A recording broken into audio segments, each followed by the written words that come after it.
జై శ్రీమన్నారాయణ. అందరికీ నమస్కారం. ఈరోజు విష్ణు సహస్రనామంలోని 54వ శ్లోకంలో ఉన్న నామాల యొక్క పూర్తి వివరణ తెలుసుకుందాం. సోమపోమృతప సోమః పురుజిత్ పురుషత్తమః వినయోజయ సత్యసంధో దాసార్హ సాత్వతాం పతిః. సోమపః సర్వయజ్ఞముల యొక్క స్వరూపము శ్రీ మహావిష్ణువే. ఈ సకల యజ్ఞములకు అతడే యజమాని కనుక సకల యజ్ఞములనందును సోమపానం అనేది చేస్తాడు. శ్రీ మహావిష్ణువు యజ్ఞ స్వరూపుడు కావటం చేత ఏ దేవతకు యజ్ఞం చేసినా ఆ యజ్ఞం శ్రీ మహావిష్ణువునికే చెందుతుందన్నమాట. ఎందుకు అంటే మరి అందరిలో కూడా అంతర్యామిగా ఉన్నది శ్రీమన్నారాయణుడే.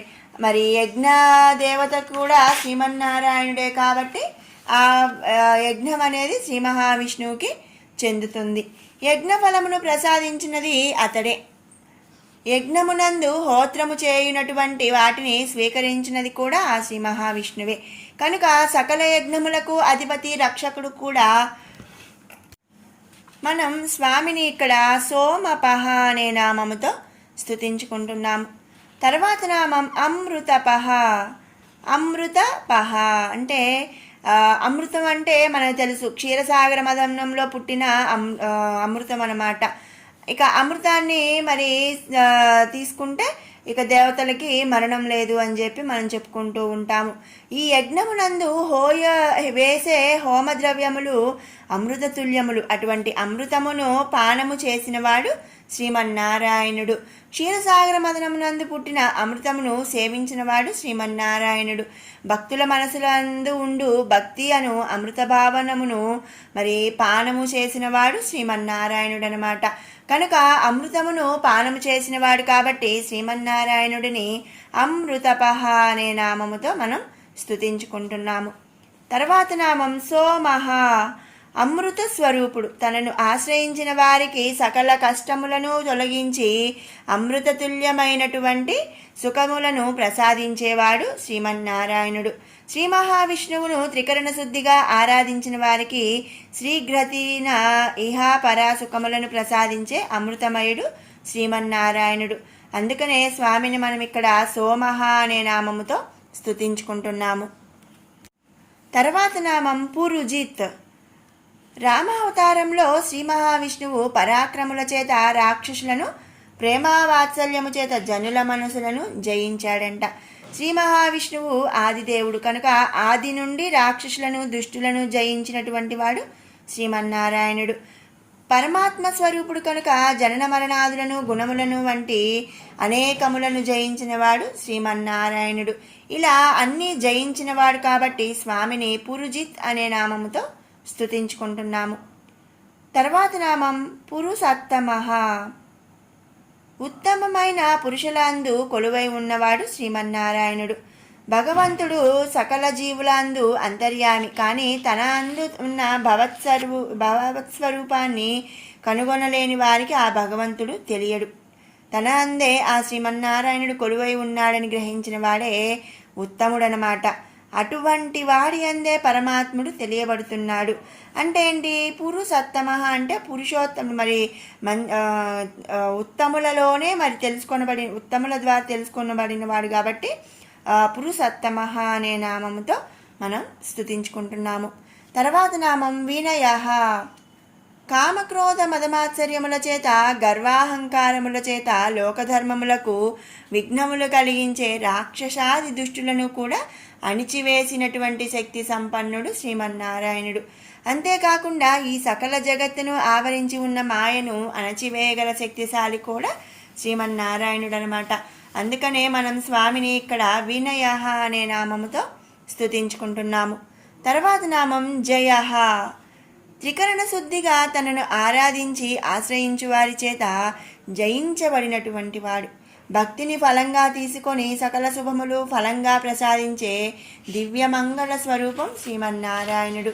అందుకనే స్వామిని మనం ఇక్కడ జయః అనే నామముతో స్తుతించుకుంటున్నాము. తర్వాత నామం సత్యసంధః. సత్యసంధః సత్యమునే వ్రతముగా పాటించినవాడు. శ్రీరామచంద్రుడు ఆడిన మాటకై ధర్మమును వీడక అట్లు ఉండుటయే ఉత్తమ పురుష లక్షణమని లోకమునకు చాటి చెప్పాడనమాట. తాను పాటించి ధర్మమును మరి అదే ఉత్తమ పురుష లక్షణమని ఈ లోకానికి కూడా చాటి చెప్పాడు. హరిశ్చంద్రుడు కూడా అంతే. సత్యమును వ్రతంగా పాటించుట చేత సత్యము కిరీటముగా ప్రకాశించు సత్య హరిశ్చంద్రుడై నాడు. అంతే కాకుండా జనన మరణాదుల సమూహముగా మాయా ప్రకృతి నందు ఉండే ఈ సకల జీవుల కర్మక్షరం కోసం మరణాన్ని ఆశ్రయిస్తాయి. అప్పుడు 36 తత్వాలను కూడా ధరించి ఉన్న ఆత్మ ఈ శరీరాన్ని వదిలిపోతుంది. దేహమునకే మరణం, కానీ మన ఆత్మకు మరణం అనేది లేదనమాట. దానికి ఏ విధమైనటువంటి నాశనము లేదు. కనుక ఆత్మ సత్యమైనది. ఈ ఆత్మనందు అంతర్యామిగా ఉన్నాడు కాబట్టి శ్రీమన్నారాయణుడు సత్యసంధుడు అని చెప్పి ఇక్కడ చెప్పబడుతున్నాడు. తర్వాత నామం దాసార్హ. దాసార్హ, అర్హత. అర్హ అంటే అర్హత అనమాట. దానమునకు తగిన దాత తన భక్తుల అందు ఉన్న సకల పాపములను దానముగా స్వీకరించువాడు. ఉత్తముడైన బ్రాహ్మణునికి దానమునిస్తాం, అలాగే అతడు మన పాపములను దోషములను స్వీకరిస్తాడు. ఇక అంతే, అలాగే శ్రీ మహావిష్ణువు ఉత్తమోత్తముడు కనుక అతడే నిజముగా దాతనమాట.